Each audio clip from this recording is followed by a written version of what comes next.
Olá, Trova, como estão vocês nessa manhã ensolarada? Meu nome é Ettore, da Trovadores Modernos, e hoje nós vamos dar uma olhadinha na Unearthed Arcana, o material de playtest das Expert Classes, a revisão que foi lançada com as classes de Ranger, Ladino e de Bardo para a nova versão de D&D, a 1D&D. Eu sei que o que todo mundo quer no final das contas é me ver falando mal de Ranger, mas calma, vai dar tempo pra tudo, ele é a cereja do bolo e a gente vai chegar nessa parte.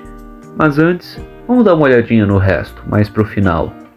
Uma coisa bacana que eles fizeram foi, de fato, reconhecer a diferença entre alguns tipos principais de magia e separar em listas específicas, que às vezes podem ser compartilhadas por mais de uma classe, como as listas de magia arcana, ou primeva, ou divina.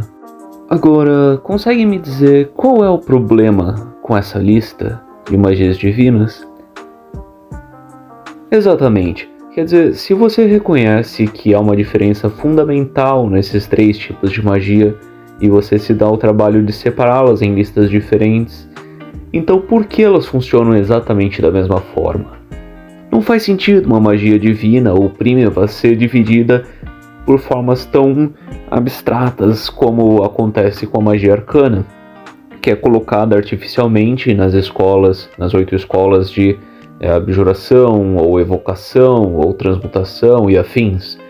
Quando você olha para a magia divina, os deuses não se importam se eles estão evocando chamas ou se eles estão manipulando a mente e encantando alguém. Eles estão apenas fazendo a sua vontade valer sobre a realidade. Se você se dá o trabalho de separar em listas diferentes, não faz sentido deixá-las continuarem funcionando de formas idênticas. Para a gente começar a introduzir essa parte dos novos testes de habilidade, acho um comentário interessante a falar sobre essas classes de dificuldade típicas que aparecem, porque elas já são parte do jogo e muitas vezes as pessoas perdem esse parâmetro de comparação de que um resultado 30 é algo aproximadamente ou quase impossível.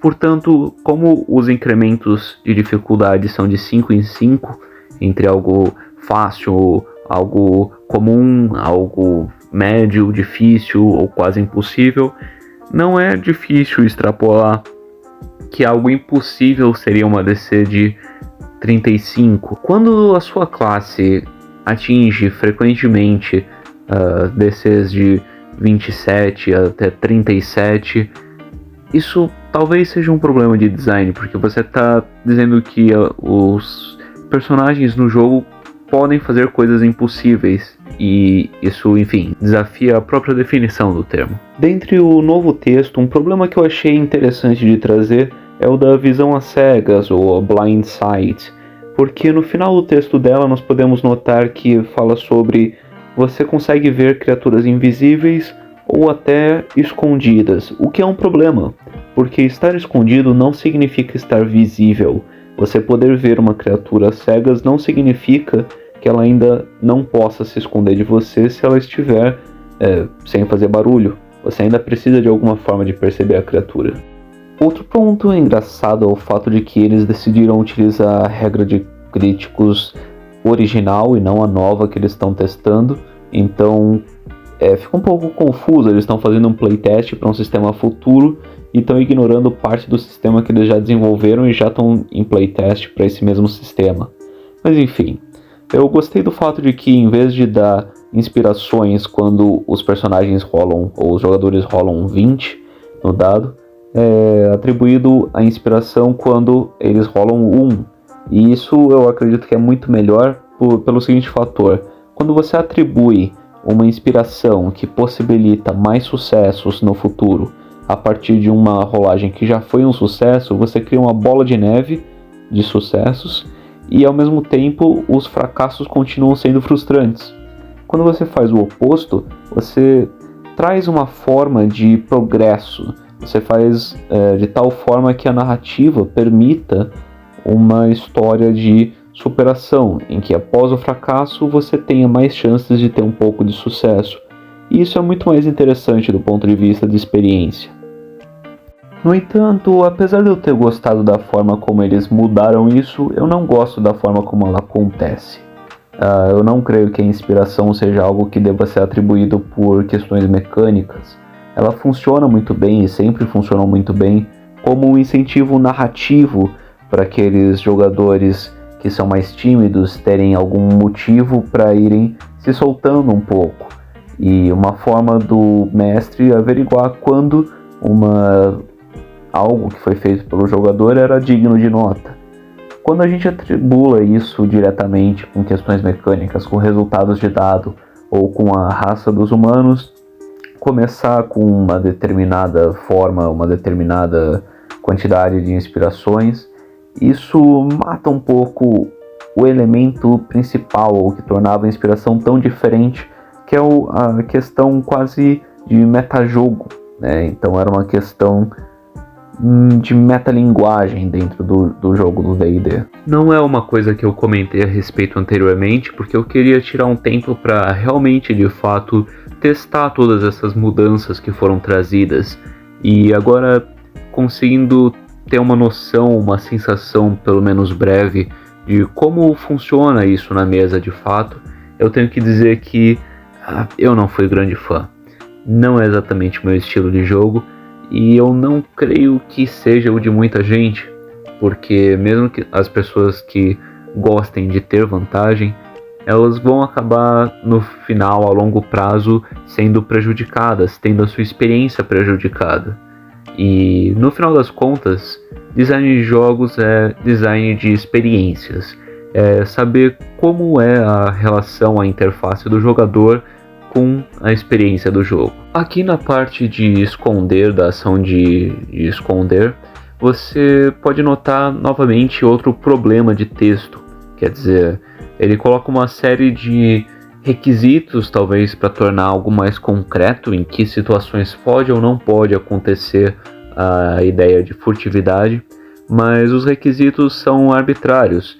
A presença de cobertura, dá para entender de onde ela vem, mas não necessariamente é adequado, até porque ele coloca coisas como estar fortemente obscurecido, que implica estar numa área de escuridão intensa, e ao mesmo tempo ele diz que para saber se uma criatura te vê, basta você poder vê-la, e aí com isso você consegue determinar se ela pode te ver. É uma questão um pouco cíclica que não faz tanto sentido. Você precisa primeiro estar vendo ela e ela te vendo para você saber se você pode se esconder dela. Como que você vai se esconder dela se ela está te vendo e você está vendo ela? De que forma a escuridão atua nisso? Porque você está vendo ela, mas ela não está te vendo. Você já está escondido ou você ainda tem que se esconder? Tudo isso fica um pouco confuso. Uma coisa que eu achei interessante eles terem trazido foi a ação de influenciar, copiando modelos como Pathfinder, que trazem questões muito sólidas de como funciona um teste de carisma. E isso é importante porque não é algo tão óbvio ou autoevidente. É interessante determinar especificamente, embora já fosse comentado sobre em outros materiais de regra, essa questão de ser amigável, indiferente ou hostil, e que você vai de uma etapa para outra, isso não era muito enfatizado e muita gente não sabia como exatamente lidar com um teste de carisma.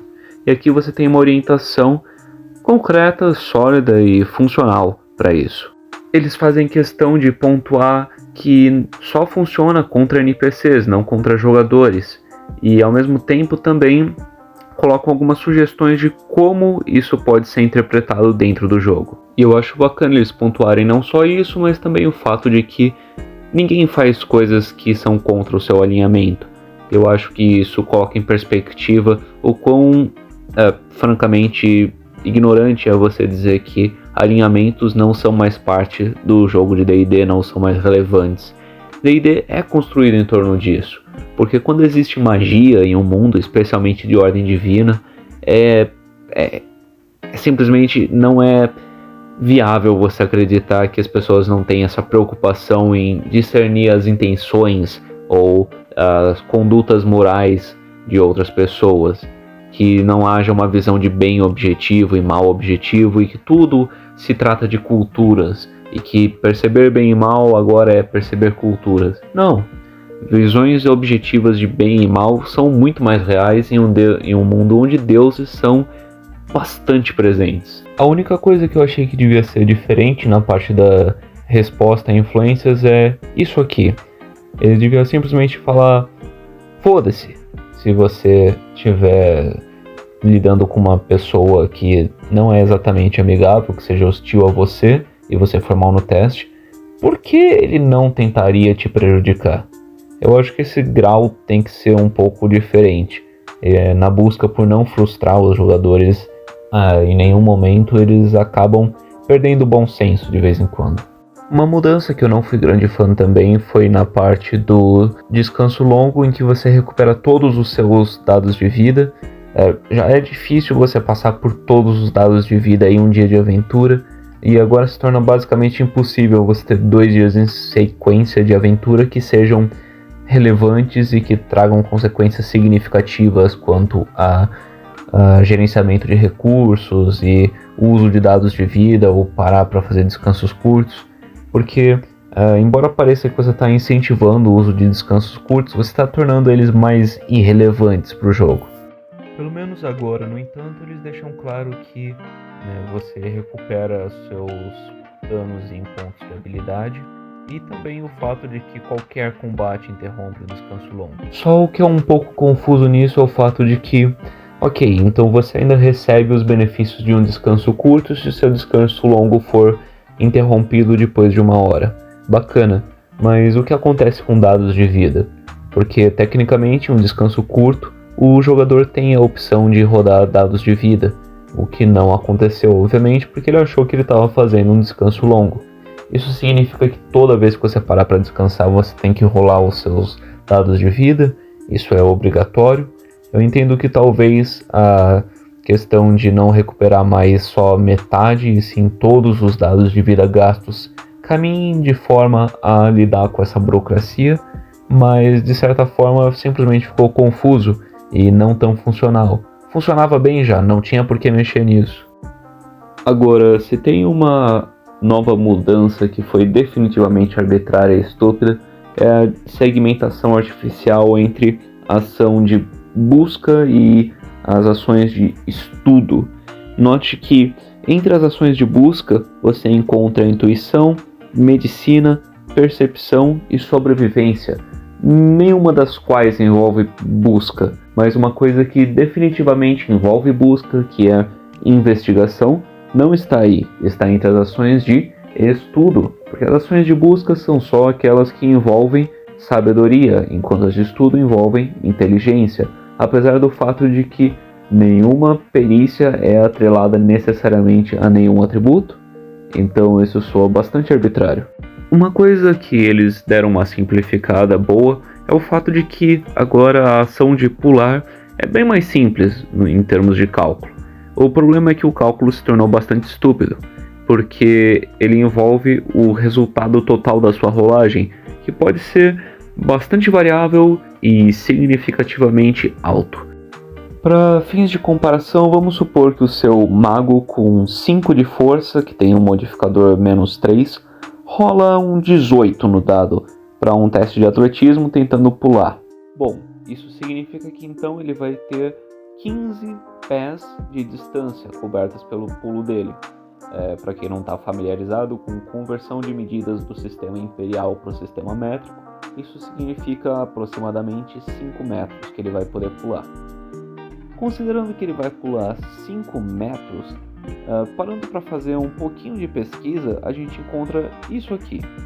Bom, parabéns, o seu mago franzino acaba de quase se equiparar ao campeão, aos recordes mundiais de salto em distância do mundo real. E, inclusive, ele quase se equipara ao maior recorde brasileiro de salto em distância, o que é fantástico para alguém que não consegue provavelmente levantar o próprio peso. Outra mudança bem intencionada, só que na prática bastante ruim, é o fato de colocar lentidão como uma condição. Porque embora eu veja o sentido disso e seja possível justificar de um ponto de vista lógico, na verdade acaba não fazendo tanto sentido dentro da mecânica do jogo, porque nada impede você de causar uma lentidão que diminua para mais de 2 vezes a velocidade do seu alvo. Então, quando você atrela isso a uma condição universal, você acaba eliminando a variedade dentro dessa possibilidade que existe da magia. Afinal, a partir do momento em que lento é uma condição, por que acelerado não seria? Então você gera todos esses tipos de desequilíbrios dentro do sistema que não precisavam existir. E também existe um certo problema no fato da nova caracterização da característica leve, a propriedade para as armas, porque agora eles atrelaram a ideia de dupla empunhadura a essa propriedade de leveza da arma, o que não faz tanto sentido, porque da forma como ela está escrita, a ideia é que você pode realizar outro ataque ao realizar um ataque com uma arma leve, desde que esse ataque seja feito com outra arma que esteja na outra mão e que também seja leve. O que é absurdo você ficar atrelando a restrições que envolvem outra arma à propriedade de uma arma. Simplesmente não faz tanto sentido. É melhor que se mantenha como algo externo, de fato. Houve também uma tentativa de consertar um problema que na verdade não existe na magia orientação, e o problema é que realmente isso falhou também miseravelmente do ponto de vista lógico da fantasia do jogo. Existe também uma reclamação comum entre os mestres de que, uma vez que a magia orientação entra em jogo, sendo um truque de nível 0, significa que todos os testes de habilidade daí em diante serão somados 1d4, porque afinal de contas não tem nenhum custo para isso. E existem ótimas formas muito simples de contornar isso. Por exemplo, a que nós propomos no nosso último PDF com expansões para o sistema, para quem tem interesse em uma experiência talvez mais diferenciada, mais realista e mais imersiva dentro de D&D. Mas enfim, não vem ao caso. Mudanças como associar um custo a toda e qualquer magia, para evitar que ela seja simplesmente spamada e em absolutamente todos os contextos, ou trazer qualquer outro custo, como associar um limite de vezes que ela pode ser utilizada no dia antes de gerar algum tipo de exaustão. Mas nenhuma dessas soluções passa por você limitar arbitrariamente o número de vezes que qualquer uma criatura pode se beneficiar dessa magia durante um dia. Isso é simplesmente arbitrário e absurdo. Não faz parte do funcionamento de qualquer outra magia. Isso é simplesmente quebrado, porque não encaixa, não dialoga com o sistema. E falando em exaustão, meu Deus, que coisa horrorosa fizeram com você, exaustão. Jesus! Bom, a exaustão foi modificada em vez de 1 a 6 graus, o que já não era difícil bastante de atingir para tornar essa ameaça sequer relevante dentro do jogo. Agora ela vai de 1 a 10, sendo que não aumentaram as formas com as quais você pode acabar contraindo a exaustão. Já era difícil trazer isso de alguma forma para dentro do jogo por conta da falta de mecânicas que dialogavam com isso de fato. Agora se tornou basicamente impossível, porque não pode ser frustrante de forma alguma a experiência de jogo. Todos os jogadores têm que sair o tempo inteiro em um estado de extremo gozo e torpor. E isso se torna completamente arbitrário no momento também em que acaba afetando de uma forma de subtrair do seu teste de rolagem essa mecânica completamente paralela. Afinal de contas, não existe a ideia de você ter modificadores numéricos para muitas das rolagens, e do nada o sistema acrescenta vários modificadores de subtração para penalidades nas suas rolagens ou na CD de magia, o que acaba também afetando de forma desproporcional as classes conjuradoras. Enfim, é um desastre. E é claro que isso nos traz por fim ao Não, eu sei que isso é o que todo mundo quer saber, mas segura um pouquinho. por hora a gente vai falar do nosso amigo de sempre, o Bardo. Eu gosto que eles se deram um baita trabalho para colocar o equipamento de tal forma que seja super acessível e simples, e ao mesmo tempo dizer: olha, mas na verdade você pode fazer o que você quiser, e no final das contas não muda nada. Não sei por que se dá todo esse trabalho. Mas a gente entra aqui na nossa primeira feature que a gente vai analisar, que é a inspiração bárdica. E eu tenho que dizer de que forma eles escangalharam a inspiração bárdica, porque eles absolutamente destruíram qualquer necessidade de que houvesse subclasses para o bardo. As subclasses podem agora ser jogadas no lixo, porque afinal de contas só existe o bardo, e o bardo só é bardo, ele não é outra coisa. Eles jogaram todos os usos de inspiração bárdica na classe básica, e com isso eles aniquilaram qualquer proposta que pudesse vir proveniente disso, em vez de trazer um funcionamento único e mais inspirado para essa inspiração bárdica. E eu me pergunto o que poderia ser esse uso básico, se ao menos o sistema tivesse algum exemplo de como inspiração atua dentro do sistema mecanicamente, mas eu não consigo lembrar de nenhum nesse momento que eles pudessem ter usado. E aí, para já eliminar de vez qualquer possibilidade de subclasse, eles juntam também cura, além todas as outras aplicações em testes, em salvaguardas, etc. E ainda coloca cura na classe básica com o uso da inspiração bárdica, o que é fantástico. Mas não é só isso. Nós também temos a tradicional agora, o uso de bônus de proficiência para limitação das suas habilidades de classe. Eu não sei quanto tempo eu consigo aguentar isso. É óbvio que o seu bônus de proficiência é uma boa representação para o número de vezes que você consegue fazer coisas que são inatas suas. Coisas que se desenvolvem a despeito de qualquer atividade que você faça no mundo. Coisas que vêm da sua raça. Para isso funciona bem.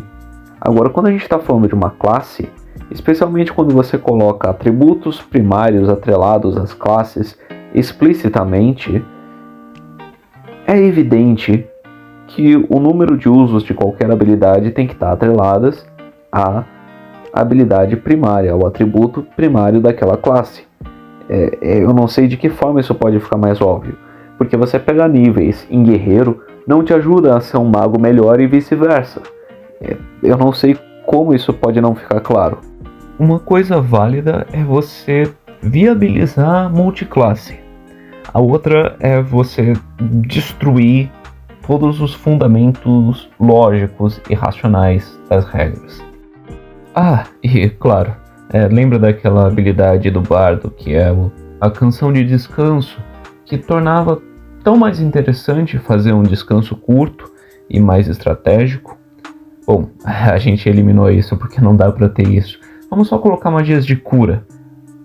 É disso que tava precisando o bardo, de magias de cura. E claro, lembrando, o jogador ele nunca pode se sentir frustrado. Deus livre que ele se sinta desafiado pelo jogo. A gente não pode ter esse tipo de coisa acontecendo. Então, se ele rolar 1 na sua inspiração bárdica, a gente vai, enfim, ignorar o fato de que ele rolou 1. Afinal de contas, pra que colocar isso numa subclasse, talvez? Não. Vamos colocar na classe básica. Tem isso agora. As classes, aparentemente, provavelmente todas, vão ter esses Epic Booms como parte da sua capstone. Bom, a gente dá uma olhadinha nelas depois, porque afinal de contas elas são parte dos talentos. Vamos dar uma olhadinha nelas mais daqui a pouco. Mas essa é uma parte que eu achei bacana que eles fizeram, de colocar sugestões de quais magias preparar para jogadores iniciantes, porque pode ser uma das partes mais desafiadoras do sistema e realmente difícil de se adequar. Agora eu vou falar de uma coisa que não é tão comum. É um bom exemplo de design. A gente pode ver que a nova formulação do Colégio do Conhecimento, que já era bom, para ser bem sincero, ficou bem arranjada. Você tem funções bastante claras. Ela serve para transformar a inspiração bárdica em algo prejudicial, seja dano, seja reduzindo o resultado do adversário. O que eu não achei que ficou tão legal é essa última habilidade de atleta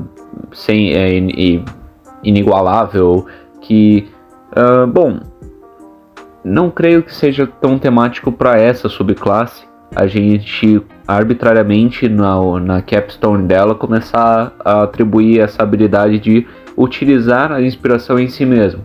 Seria interessante que isso talvez fosse um eixo temático de uma outra subclasse que fosse mais sobre egocentrismo, megalomania. E como nem tudo são flores e eu me alimento de reclamação, é só o que eu faço, eu reclamo das coisas, eu tenho que dizer que talvez Colégio do Conhecimento já não seja tanto a temática certa para essa subclasse.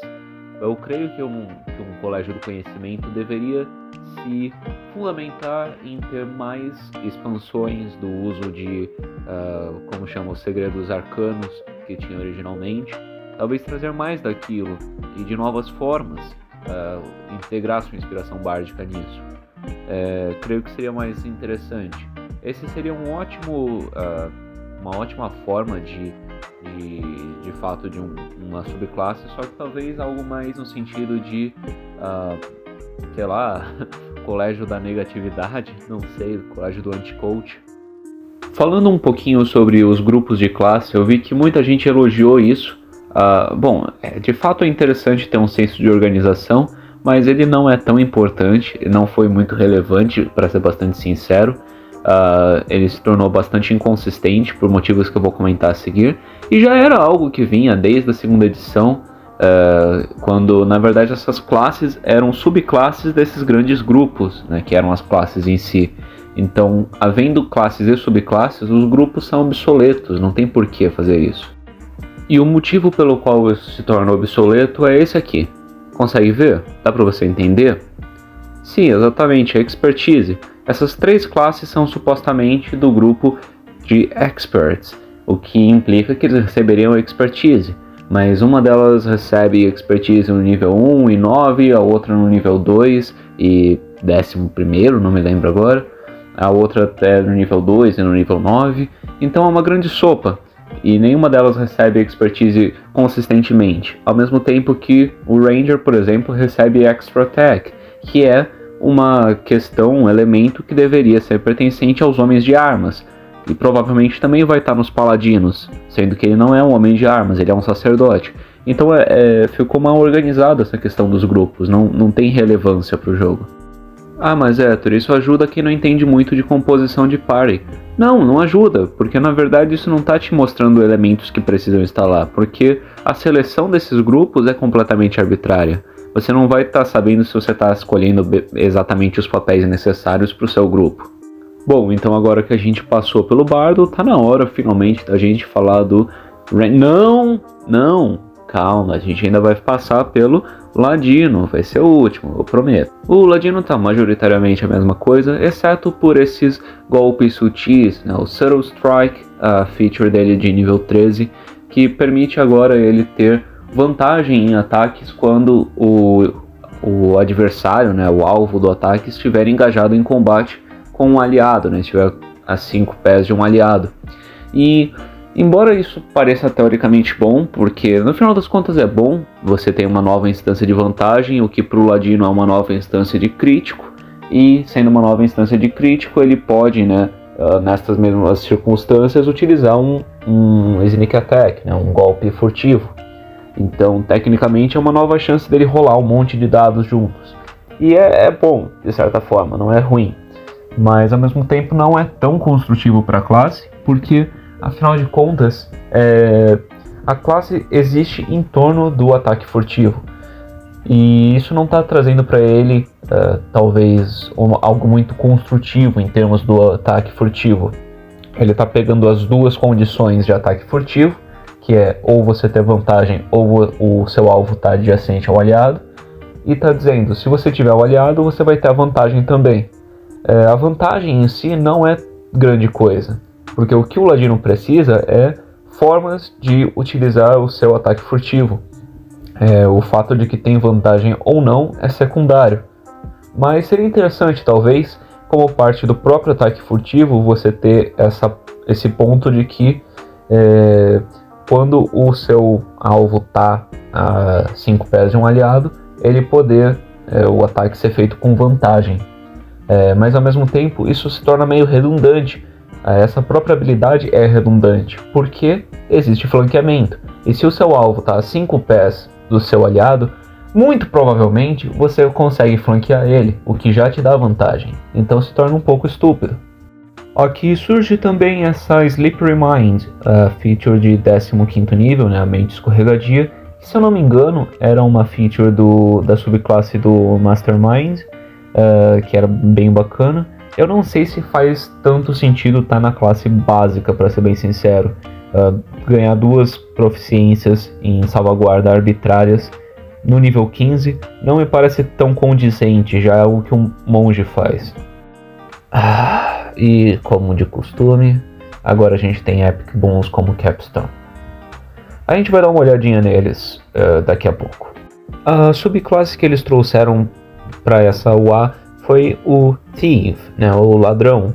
E eu vou ser bastante sincero, eu gostei disso porque realmente era a minha subclasse favorita de Ladino, por nenhum motivo em particular. Eu sei que ela não era muito boa, mas eu gostava dela tematicamente, e especialmente para campanhas como Dragon Heist, era fantástico, era muito legal.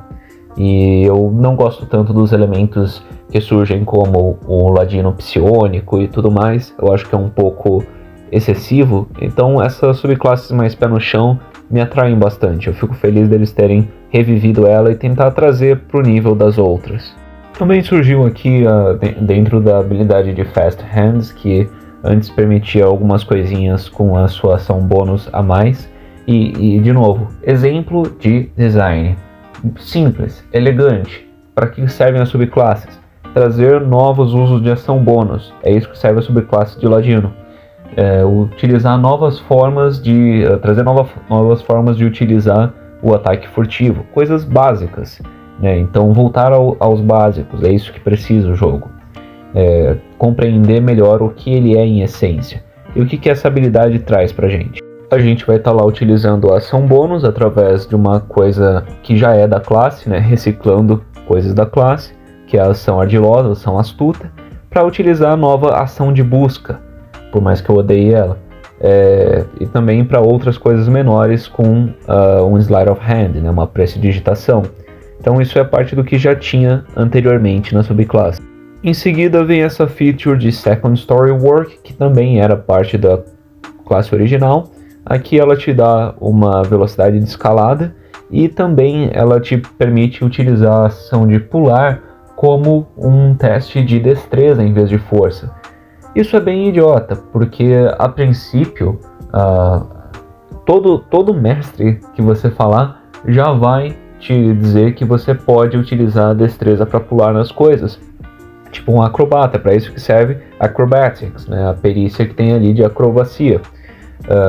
E além de tudo, né, nenhuma perícia está essencialmente vinculada a nenhum atributo. Então dizer que você está permitindo utilizar outro atributo é meio idiota. No 6º nível tem a Supreme Sneak, né, a furtividade suprema. E eu sei que pode parecer que eu gosto de reclamar das coisas, eu não gosto. Na verdade eu não quero reclamar das coisas, mas elas me forçam a reclamar delas. Isso aqui não é tão construtivo para o Ladino. O Ladino já vai achar milhares de formas de ter vantagem em furtividade. Ele só tem que fazer furtividade quando é de fato propício, quando ele está em condições de iluminação ruim, coisas do tipo que vão trazer vantagem. Então, o fato de que isso te dá vantagem em todos os seus testes de furtividade acaba sendo um pouco tosco. E isso entra em um outro problema que mostra o quanto o time de desenvolvimento da Wizards desconhece sobre o próprio sistema, que é o fato de que na nova UA eles colocaram a regra de críticos para testes de habilidade. Qual que é o problema? Eles dizem que se você tira um 20, a ação sempre é bem sucedida. Isso é um grande problema, porque além de incentivar jogadas toscas, tipo o bardo que quer convencer o rei a entregar o reino, coisas do tipo, você ainda tem um problema com as regras, que é o quê? Elas são limitadas pelo bom senso. Então, se algo não é possível, a ideia é que o mestre não peça uma rolagem. Mesmo assim, ele pode pedir uma rolagem só para não dizer que a coisa é ou não é possível, para manter o mistério para os jogadores. E ainda assim, de qualquer uma dessas formas que você jogue, é importante que não tenha uma chance de sucesso garantido. A partir do momento que o 20 sempre é sucesso num teste de habilidade, você está jogando isso pela janela. Porque o jogador sempre vai poder fazer o teste, não importa quão absurdo que ele queira fazer seja, porque sempre tem 5% de chance de sucesso. Então sempre é possível. Aí a gente tem, né, a habilidade de nível 10, que já era parte do Ladino, o uso de itens mágicos. E é interessante, né, que ele tinha essa capacidade de utilizar itens mágicos de qualquer classe. O problema é que agora, além de tudo, ele também vai estar podendo utilizar itens mágicos sem gastar as cargas. E quando você tem itens mágicos extremamente poderosos, mas com limite do uso de cargas, e você diz que ao utilizar 9 cargas para fazer uma magia de 7º nível, e ele tem uma chance de não gastar nenhuma carga, veja, temos um problema aqui.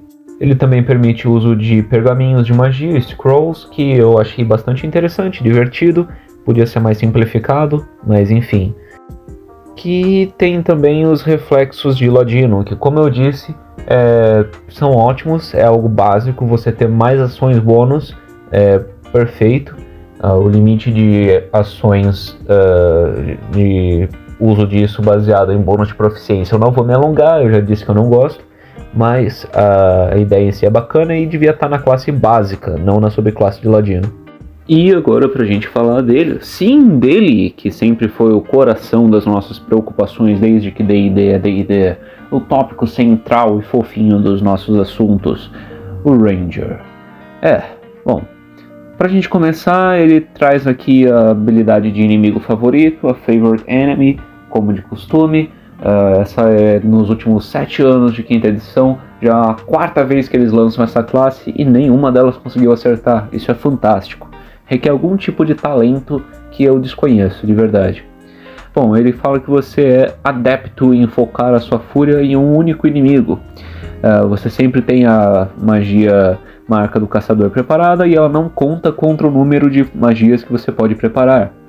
Além do mais, você não tem que se concentrar na magia uma vez que você a conjura. E ela dura, né, pela duração total, até que você a finalize com uma ação bônus ou até que você seja incapacitado. Quem sabe me dizer o problema aqui? Bom, o primeiro vamos falar do lado bom, né? É bacana que eles entenderam que não é uma magia opcional. É parte essencial, fundamental do que acontece com o Ranger, é a marca do caçador. É justamente o que dá a ideia de caçador para ele. Afinal de contas, é o que ele faz.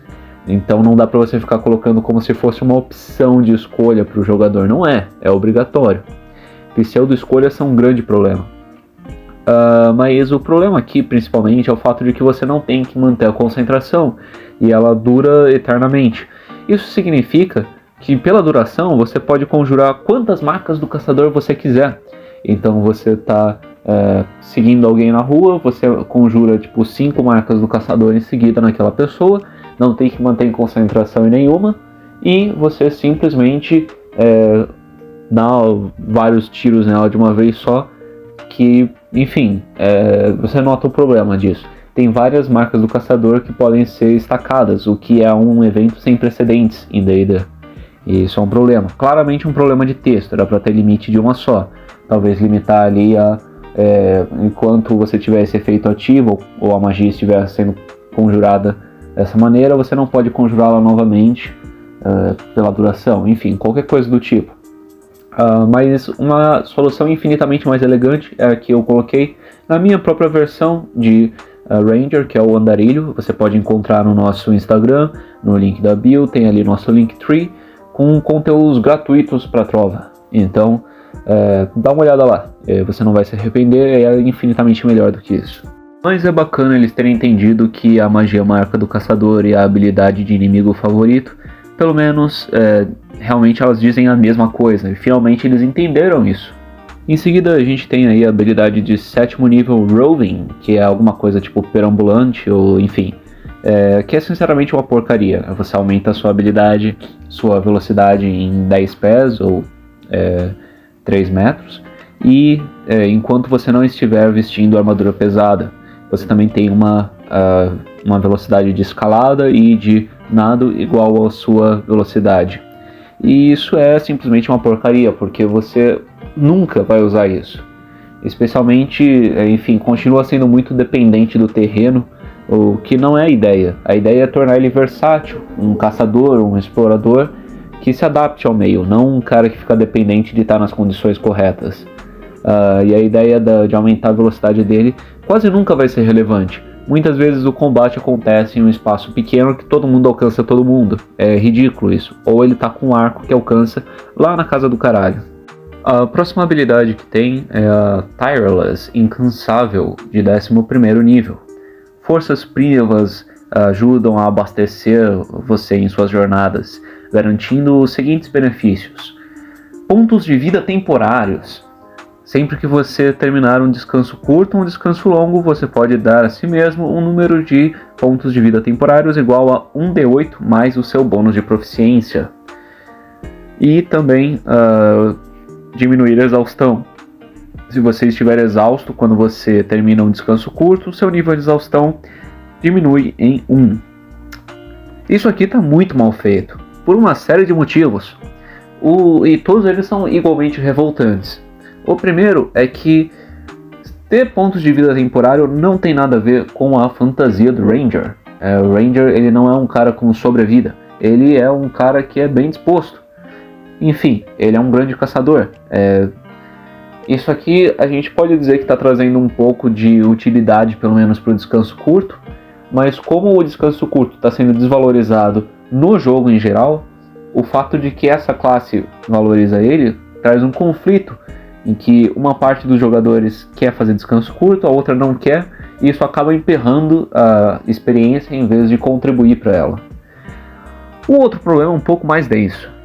O outro problema, eu acho que é interessante a gente comentar antes, no fraseamento desses pontos de vida temporários, está dizendo que você pode se garantir alguns pontos de vida temporários. E a questão é, tem algum motivo para ele não fazer isso? Ou seja, se não tem motivo para ele não fazer isso, por que ele não diz simplesmente que dá pontos de vida temporários? Por que ele dizer que você pode escolher ter? Não faz sentido essa escolha. Ao mesmo tempo, isso escalona bem com o nível? Certamente não. No nível 2, você ter potencialmente 10 pontos de vida temporários no fim de cada descanso curto é excelente. No nível 15, você ter potencialmente, vamos dizer, tá na casa já dos contas difíceis, 13, não é grande coisa, para ser bastante sincero. Ninguém vai utilizar esses 13 pontos de vida temporários para muita coisa. E a parte de diminuir a exaustão, ela ficou horrível pelo seguinte motivo: diferente do descanso longo, que você só pode fazer uma vez a cada 24 horas, o descanso curto não tem esse limite. Você pode fazer quantos descansos curtos você bem entender ao longo do dia. Isso significa que se você tiver com 9 pontos de exaustão, não vou dizer 10 para que você não tenha morrido a esse ponto, mas se você tiver com 9 pontos de exaustão, o que acontece é, você simplesmente para, descansa 9 vezes e tá novo em folha. É absurdo, é ridículo, é idiota de mal feito. O meu parâmetro de qualidade se baseia na regra de 5 minutos. Se em menos de 5 minutos eu conseguir olhar para aquilo e lendo já achar um monte de problemas, significa que o time de desenvolvimento tinha a obrigação de fazer melhor. O Véu da Natureza, o Nature's Veil, de 13º nível, é a outra habilidade que vem fazendo aí o seu retorno. Você invoca espíritos da natureza para magicamente se esconder de vista. Com uma ação bônus, você pode gastar um espaço de magia e se tornar invisível até o fim do seu próximo turno. É ruim. É bem ruim. E é ruim pelo motivo de que no 13º nível você tem outras milhares de formas muito mais eficientes de ficar escondido com uma ação bônus. Entre elas, multiclasse com Ladino, que já resolve todo o seu problema.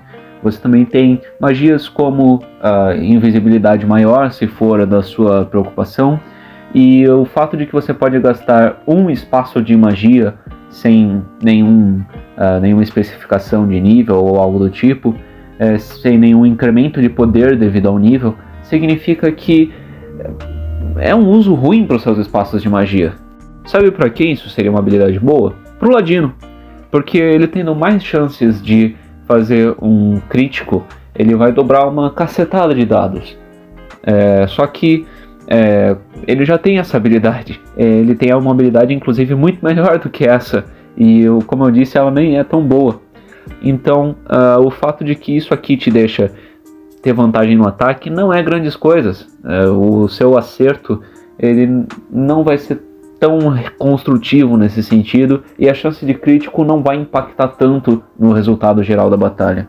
A gente tem aqui a Feral Senses, os sentidos ferinos, de 15º nível. A sua conexão com as forças da natureza garantem para você visão às cegas, Blind Sight, com um alcance de 30 pés ou 9 metros. Isso é bacana, eu vou dizer, não é uma habilidade ruim. Não vou dizer que é uma habilidade boa para o 15º nível, mas é uma habilidade bacana. Ela é sem dúvida boa e reflete bem o caçador que nunca pode ser surpreso. Ela já estava presente em outras iterações, inclusive aparecia mais cedo, e eu acho que esse é o lugar dela, devia ficar mais cedo mesmo, porque não faz sentido deixar isso muito tarde.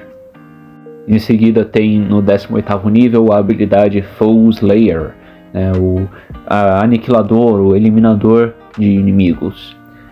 A sua marca do caçador agora dá um total de 1d10 de dano extra.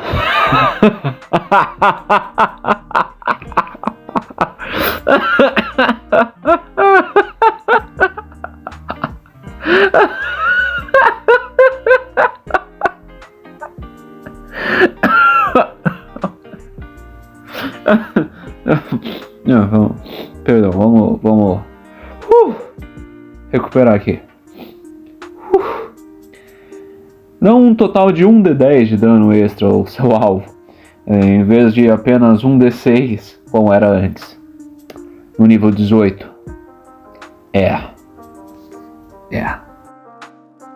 E novamente essas porcarias desses Epic Boons, a gente vai ter que dar uma olhadinha neles, mas espera lá. A subclasse mais clássica que eles colocaram aqui é o do caçador, e a gente vai dar uma olhadinha aqui nessas habilidades, que grande parte delas parecem ter sido recicladas, mas levemente melhoradas. A gente tem aqui no 3º nível Hunter's Prey, que, bom, a fantasia dela é que a sua tenacidade pode desgastar até mesmo os inimigos mais resilientes. Bom, essa era a ideia, mas no final das contas só o que ela faz é dar mais dano. Quando você atinge uma criatura, ela leva 1d8 de dano a mais se ela não estiver com a vida cheia. O que é idiota, afinal de contas, quer dizer, faz diferença, faz uma grande diferença ela tá com a vida cheia. Tipo, não me parece que comunica muito bem com a fantasia aqui. Qual que é a relevância disso? Você só está tirando o uso em uma das rodadas, porque o papel dele vai ser matar quem já está meio caído, ou seja, atacar quem o grupo já está atacando, em vez de propiciar essas estratégias mais diversificadas em que cada um cuida de um determinado elemento. Então cada parte do grupo se concentrar em um dos adversários, que dá um combate muito mais interessante do que todo mundo foca em um, depois todo mundo foca em outro, e fica fazendo esse esquema de bolinha de vai todo mundo aqui, agora vai todo mundo ali, vai todo mundo ali. Parece festa de aniversário de criança, que todas as crianças se juntam pra ficar batendo no vilão. É tipo isso a vibe, é bem ridículo. Depois disso vem Hunter's Lore, no 6º nível, o conhecimento do caçador. Você pode convocar as forças da natureza para revelar certas forças e fraquezas do seu alvo, da sua presa, tais como resistências, vulnerabilidades, imunidades e tudo mais quando o seu alvo está marcado pela marca do caçador. Brilhante! Parabéns! Nós chegamos lá, é disso que se trata! Uou! Meu Deus, 7 anos e 4 versões do Rangers depois, nós chegamos onde a gente devia estar no começo. Yes! Em sequência, no nível 10, tem a habilidade Multi-Attack, que sinceramente eu não sei por que ela tem esse nome, definitivamente não é isso que ela faz.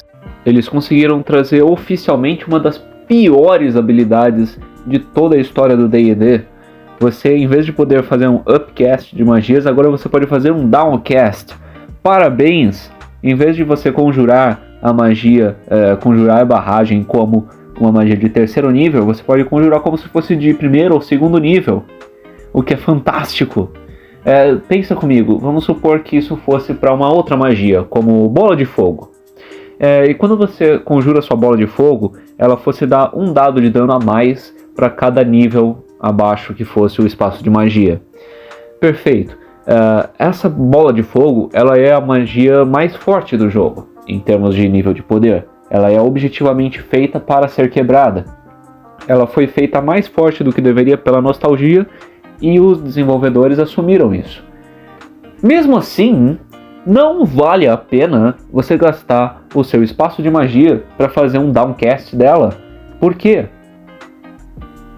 Porque o seu espaço de magia de nível baixo já é utilizado para magias de utilidade, como Guidance, orientação, ou outras, tipo invisibilidade menor, que são bem mais úteis, ou Featherfall, queda de pena, coisas que vão te trazer outros benefícios, definitivamente não são dar dano, porque se você quiser dar dano com espaço de magia baixo, você usa truques que não gastam espaço de magia, e nesse ponto do jogo, você já vai estar dando no 10º nível, você está prestes a pegar o 11º nível, em que todos os seus truques dão um dado de dano a mais. Então um raio de fogo vai dar 3d10. Não vale a pena você utilizar conjurar a barragem como um nível mais baixo. E por fim a gente vai ter aqui a Superior Hunter's Defense, a defesa superior do caçador no 14º nível. Quando você for atingido por uma rolagem de ataque, você pode utilizar sua reação para cortar pela metade o dano do ataque contra você. E ao mesmo tempo você redireciona a outra metade do dano para qualquer outra criatura, que não seja o atacante, que esteja até 5 pés de você. Isso é estúpido em níveis que eu não consigo descrever, porque isso é tão pouco temático de caçador. Quando que você imagina um caçador que vai caçar, sei lá, um alce, e o lance dele é que quando o alce vem dar uma investida nele, ele dá um olé de toureiro e o alce pega numa tartaruga do lado, sabe? Isso é estúpido, a habilidade não é ruim, mas ela não é feita para essa temática. Ela definitivamente não tem nada a ver com o Ranger, muito menos com o caçador. É exasperador o nível de estupidez. Agora, vamos dar uma olhadinha nesses tais Epic Boons. Começando pelo Boon of Irresistible Offense, que me parece ser um tipo de stand-up, porque a ofensa é irresistível. O dano que você inflige sempre ignora a resistência. Bacana, fantástico, nada demais assim, ok. Depois disso vem o Epic Boon of Luck, que é importante saber porque o bardo vai ter isso. Então imediatamente depois de você rolar um D20 para um teste de D20, você rola outro D10 e soma no resultado rolado. Não é nada fantástico, vou ser bastante sincero, para um Capstone isso não é exatamente fantástico, especialmente considerando que ele já tem o pau para toda a obra, que vai dar bônus para todas as rolagens dele. Não é nada demais para ser épico, sendo bem sincero. A gente tem o Epic Boon of the Night Spirit, que quando você está em uma área de escuridão leve ou pesada, você pode ficar invisível como uma ação, e é basicamente uma invisibilidade menor. Sabe quem poderia se beneficiar muito disso? Exatamente, o Ladino. E a Capstone que ele recebe não é exatamente fantástica, isso aqui nem sequer parece um tipo de coisa que deveria estar no nível 20, é algo bem básico, bem fundamentalzinho assim. Até então desapontador. Em seguida tem o Boon of Pureless Aim, que basicamente você torna um erro em uma rolagem de ataque de arma de longo alcance em um acerto. Você só pode usar isso uma vez por combate, o que é ok. não é ruim, eu acho que é realmente um bom marco de nível alto. Ao mesmo tempo, não sei se é algo tão inovador, enfim, mas é bacana, é bacana. E aí depois vem o Boon of Recovery, que basicamente, com uma ação bônus, você recupera um número de pontos de vida igual a metade dos seus pontos de vida máximos. Você pode fazer isso só uma vez por descanso longo. Isso aqui sim parece um Capstone. E não sei, me tem uma vibe um pouco de bárbaro, talvez. Mas enfim, isso sim me parece um Capstone, é algo definitivamente marcante e que traz uma sensação de poder absurdo pro personagem, o que é ótimo, sem ser nada extremamente quebrado. É uma habilidade ok, é meio como um dos monstros míticos. Isso realmente fala nível 20 pra mim. Ao mesmo tempo tem essa outra habilidade que vem logo embaixo, de que você tem sucesso em todos os testes de salvaguarda de morte que não sejam 1.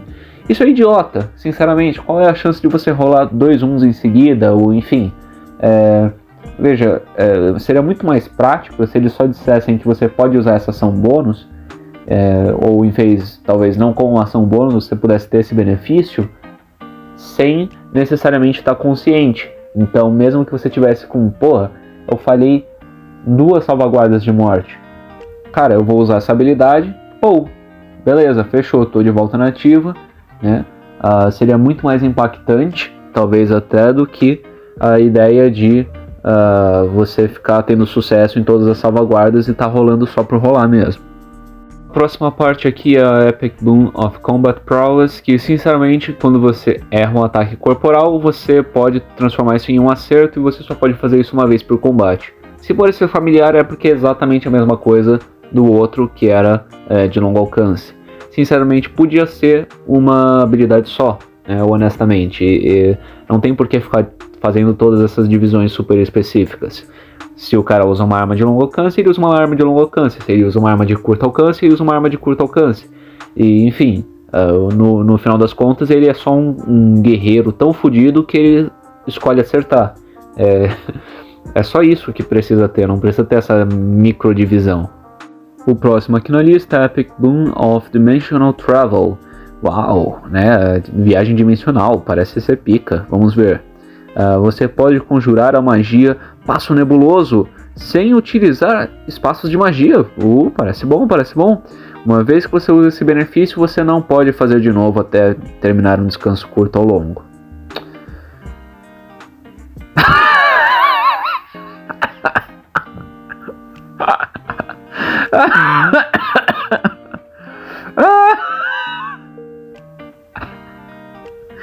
Não, beleza.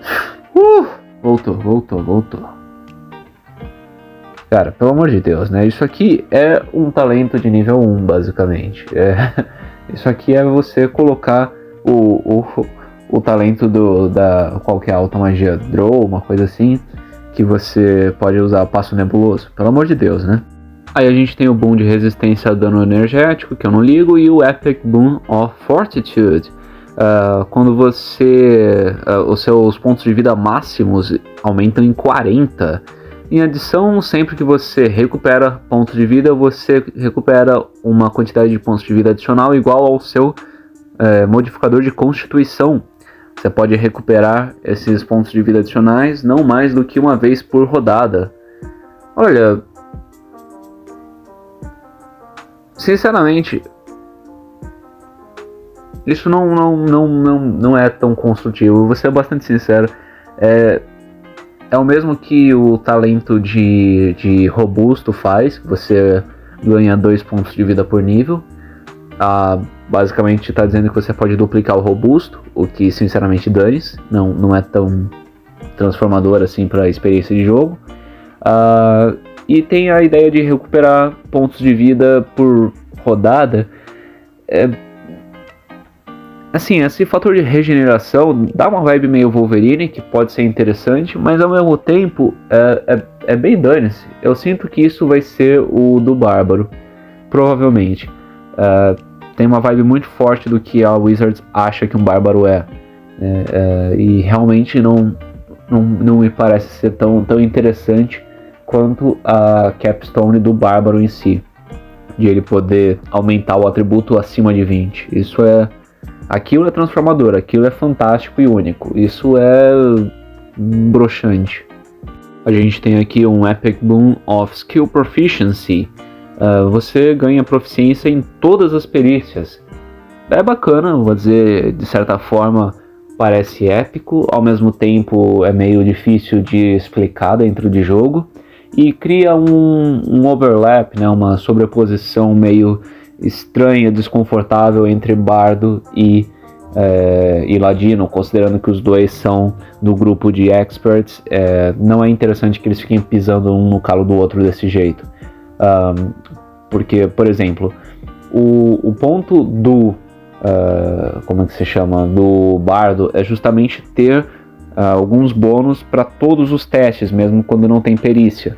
Agora, o Ladino ele tem vários bônus, por exemplo, o fato de que ele não pode tirar abaixo de 10 quando ele tem proficiência em uma perícia, e aí quando você dá proficiência em todas as perícias para ele, bom, de repente ele não pode tirar abaixo de 10 em nenhum teste de habilidade, e isso pisa muito no calo do Bardo.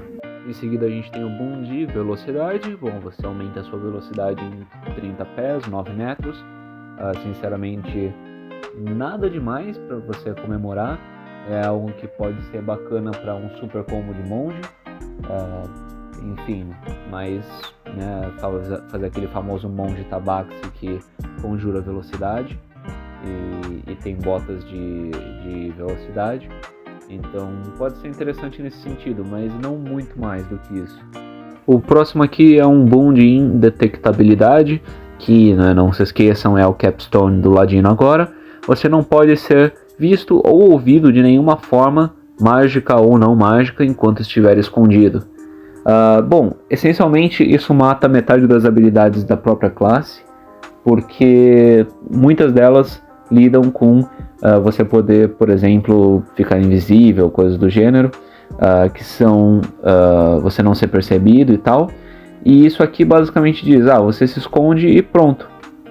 Só que isso é prejudicado pelo fato, tem uma interação estranha, porque agora as regras da condição escondido, o que é absurdo, porque não tem condições positivas no jogo,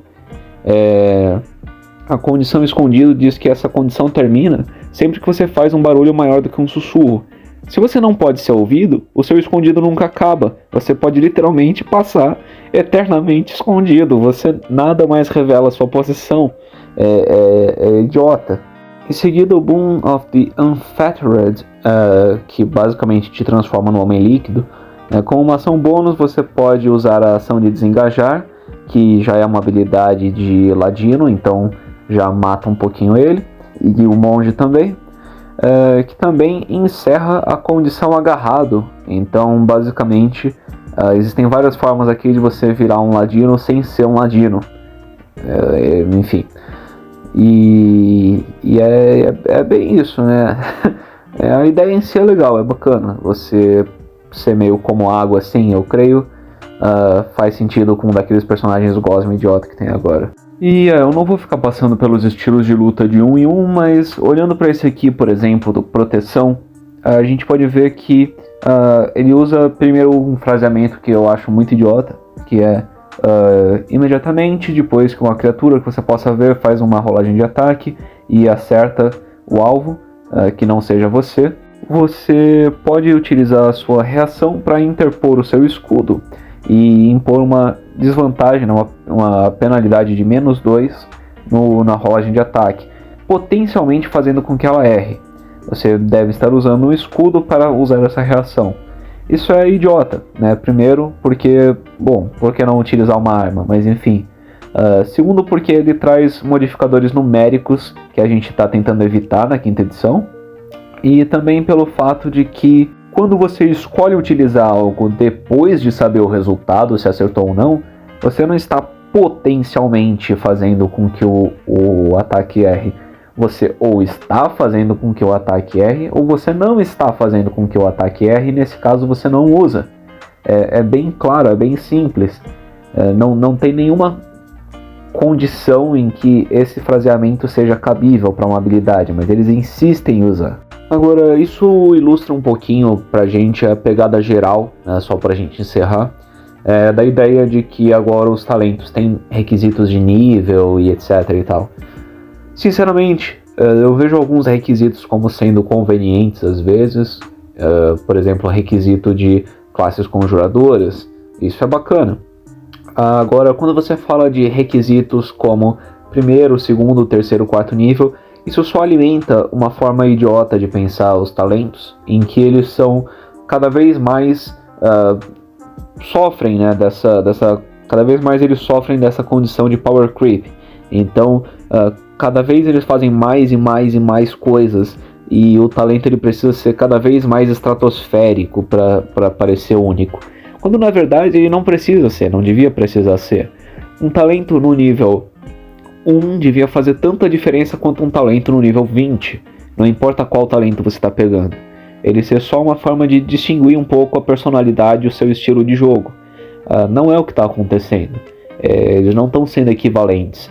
E o uso de níveis, requisito de nível, é só uma forma de mascarar isso que acaba também atrapalhando a fantasia do seu personagem, porque você não pode utilizar a habilidade que você quer no nível que você quer. Requisitos não devem ser usados como uma espécie de muleta ou desculpa de um design ruim. Ele deve ser utilizado quando há alguma relevância ludonarrativa para aquela escolha.